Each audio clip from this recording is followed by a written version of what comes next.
Hello, everybody, and welcome back to the Cryptonest. Thank you for coming back today. I wanted to go over a couple of things with you today, but first and foremost, I wanted to say thank you to all of our veterans out there. Thank you for all your service.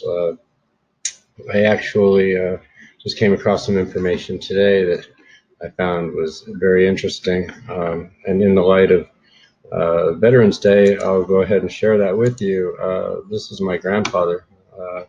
John Rotnam Sr. He actually was in the Army and was an official U.S. Army photographer, as you can see here.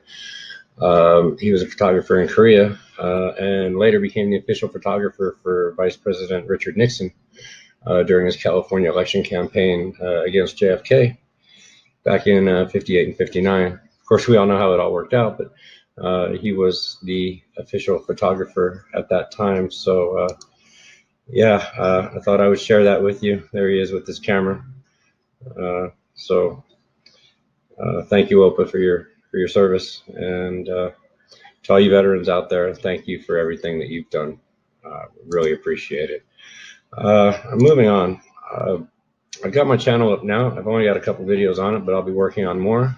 Thank you for coming back today and taking the time to spend this with me here today. Yesterday I was talking a little bit, or not yesterday, the day before yesterday, I was talking a little bit about the fact that I took yesterday off, guys. It was Sunday. I kind of had a few things going on. And it was a little crazy. To that light, actually, it's why today's video is so late, because, well, as you try to make changes in your life, obviously, it, come to find that things like to jump up and get in the way. I had some challenges today. I got myself a new drone not too long ago, went out to fly it, had some issues with it, took it to the shop, got it repaired, figured out what the issues were, went back to fly it again, proceeded to have a few more issues with it, although I was able to accomplish what I needed. Let's just say it was one of those days where I'm just glad to be home and here talking with you. So anyway, to that light, let's just say that, you know, when things get rough, just keep going. Don't give up. That's all you can do. And so here I am. And we'll go ahead and get back into crypto here, since that's what we're here to talk about. But I mentioned in the video the other day that I wasn't really aware that Coinbase had been around and that institutional money had been involved as early as it was back in 2012. But you know, going through the news today, and I'm going to keep it really short today, guys. Like I said, it has been a full day for me. I got a lot of things still to get accomplished. But one of the things that I noticed today, you hear and you see in the news and talking about, you know, cryptos are bad for this and bad for that, and terrorists this, and human trafficking that, and all these other things. However, while they're in the mass media and telling everybody what a terrible thing it is and how everybody should, you know, watch out for it, or, you know, how they're so afraid that it's such a threat to our country, let's just go ahead and shed a little light on a couple of things here. I don't know if any of you have ever heard of a little company called Greyscale. They happen to be one of the largest investments and retirement investments companies, financial companies in the world. And as it states here, Greystone is doubling down on their Bitcoin ads, focusing on financial advisors who don't understand crypto. Oh, okay, well, if they don't understand crypto, why would they be doubling down on finding them? Obviously, Grayscale, who, as I said, is one of the largest investment firms in the world, is very interested in making sure that crypto moves forward. In fact, they've been investing money into crypto, and I'll get more into specifics on that as time goes on here. But you can see right here, the company behind the first public stock tied to the price of Bitcoin is pressing the gas on its Drop Gold campaign. Unveiled in May, the campaign is designed to show customers that gold is old school and not built for mobile millennials, the internet, or anyone who recognizes that money and data cannot be digital or can be digitalized. In the latest advertisement for its Bitcoin-based GBTC digital asset management firm, Grayscale shows a die-hard gold bug with a pick in a cave mining a rock of the precious metal. The hard physical labor leaves Bob the gold miner out of step with his sweat-free colleagues who are promoting Bitcoin as a sleek, modern, and more convenient way to store wealth. Remember, guys, this is Greyscale, one of the largest investment firms in the world, talking about drop gold. Okay. Why would they be doing that if everybody in the government is saying it's such a terrible thing? I personally think it's because, just like anything else, they don't want you to know about it until all the big boys on Wall Street have their fill, and they've made it so it's inaccessible to the little guy that nobody will ever be able to participate in the massive exchange of wealth that is happening today because of Bitcoin and cryptocurrencies. And the more they can keep you out, the more they can get for themselves, which is the way it always works. The rich get richer while keeping the poor down. So, or the less fortunate, maybe not so much poor, but less fortunate. So there. Having said that, here we have the largest financial retirement program investing and doubling down on Bitcoin ads. We have the Royal Bank of Canada looking into launching their own Bitcoin trading platform. This is the Royal Bank of Canada. Guys, for anybody here in the US, you need to understand something. Just about every other country, don't quote me on that, but just about every other country in the world is, working with Bitcoin, cryptocurrencies in one way, shape, or form or another. There's a few of them out there that like to put a ban on them. China loves to ban it constantly and then unban it a week later. So, now they've totally adopted blockchain, not Bitcoin, but blockchain, and they're moving forward with mass adoption in many different ways. It's just crazy. So here we have the Royal Bank of Canada exploring Bitcoin trading platforms. We have Backed, who is they're launching their Bitcoin custody solution for their heavyweight crypto clients. I apologize. I should have done a little bit further research into this, but I'm sure it's right here. Okay, yeah, right here. After a slow start to its Bitcoin futures market, the new digital assets platform from the Intercontinental Exchange, the operator of the New York Stock Exchange, is picking up steam.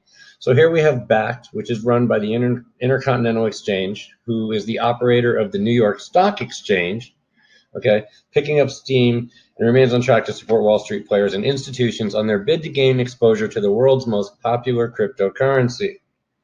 So the whole time the media is in the news telling you stay out, stay away, don't invest, Backed, Intercontinental Exchange, the New York Stock Exchange, they're all buying in.